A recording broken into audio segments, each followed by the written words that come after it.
the best player you ever played against. We have on good authority that you played against Brittany Griner. Is that correct? That was gonna be the player. Yeah, I did play against Brittany Griner. How was that? She's really tall. That's very good. You know what? Yes. Honestly, all right, we're done here. Like, honestly, I couldn't have shot worse in my career, and I had some great looks, and I want to take that L right here, but I can't. I know it's a team game. If I would have just hit a few more of those shots that I missed, it was so cool to be in that arena. Didn't love getting beat by 30, but like, it's got to be Griner. But I don't even think Griner was her best then. Like, obviously, like, we played Griner and she's huge and she's good, but I think she's better now. I played some tough players overseas. Sparkle Taylor, she's pretty tough. Yeah. I mean, yeah, I'd probably say, yeah, it's got to be Brittany Griner. For sure. I mean, that's you can't argue with that. Yeah. No. And that's pretty much, you know, I played Danielle Robinson in her prime. She was in her senior year of Oklahoma. It was my very first game at Milwaukee. So that was a great way to come into the college. Welcome to college. Yeah. Like, coach is like, hey, you're playing the number one point guard in the nation. I'm like, Danielle Robinson. And she was just super quick, pass, gets the rim. She was tough. You've had some pretty good experiences against players, both a lot of in college and somewhat overseas too. Yeah, I've definitely played some very talented players. Yeah, we've talked to a lot of. I like seeing that.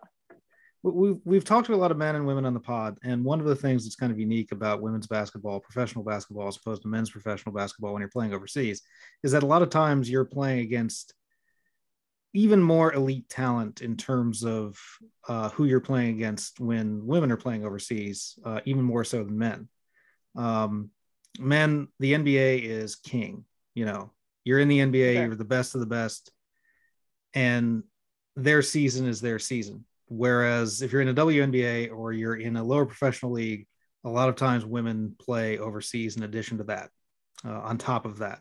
And also, as you mentioned earlier in the pod, a lot of women who play overseas often don't play in the United States. They're still of a caliber where they can, but they don't necessarily think that they have to for a lot of different reasons, financially and other, because the WNBA, the pay disparity, even if it's getting better, is still there. So there's a lot of those sorts of issues surrounding the game. So you get the opportunity to play against a lot of people that are a little bit more elite in terms of their talent, what you would play overseas, and a lot of the men that have been on our podcast before, which is always interesting to see how that goes. Yeah, I would agree with you. It's kind of like you see like diamonds in the rough over here. Even more so, like, I'll have, you know, college coaches, or especially Coach Rex, like, hey, if you ever see anybody, send them my way, especially when they're young. Again, like, games here are really exciting to watch because it's not always like one team is just gonna always win. It's like they're just so much more competitive here. And so I get, you know, I've been to France and I've seen some of the French players, and those women are so good. Like, the French national team for women is, I think they did bronze at the Olympics. But yeah, it's really interesting. It's also interesting to see their work ethics and how they're getting so good here, because we say the best talent is from America, where we could argue that it's just a different style of basketball here, but they still have obviously really great talent here. So I really enjoy seeing it, you know, whether I've never seen the girl play and then I play against her and I'm like, oh, wow, she's actually really, really good. It's just interesting. And it's cool to see talented players play a different maybe style of basketball than I do see Americans play. It's interesting, actually, with some of the teams that I do follow from Spain, and I know you mentioned France as well.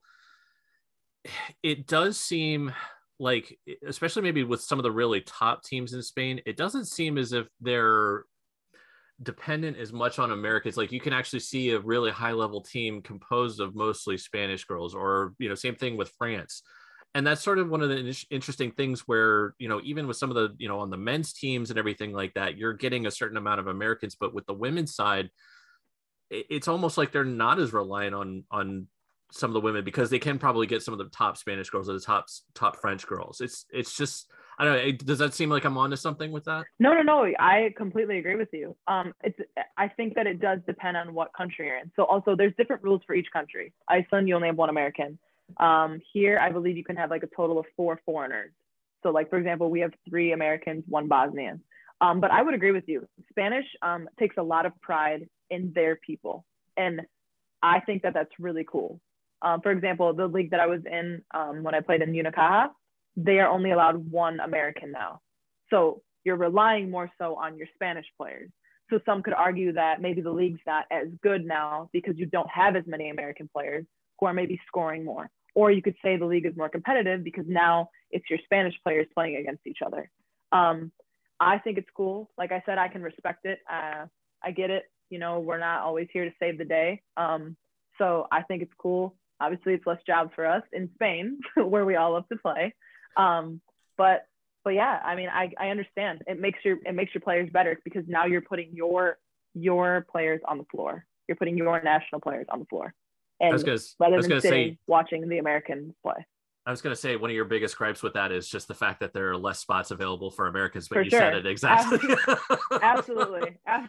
Like I heard they were going to one American. I'm like, oh, dang it. And normally you need a big girl. You need a post player normally, because again, guards are dime a dozen. So it's like, you can get a guard. Maybe you need a point guard. Maybe you need to set your team up. Maybe you need a leader. But again, they love their point guards in Spain. I've learned that as well. So most of the girls that I know playing in Spain, that second division, not speaking about the first division, they're all post players.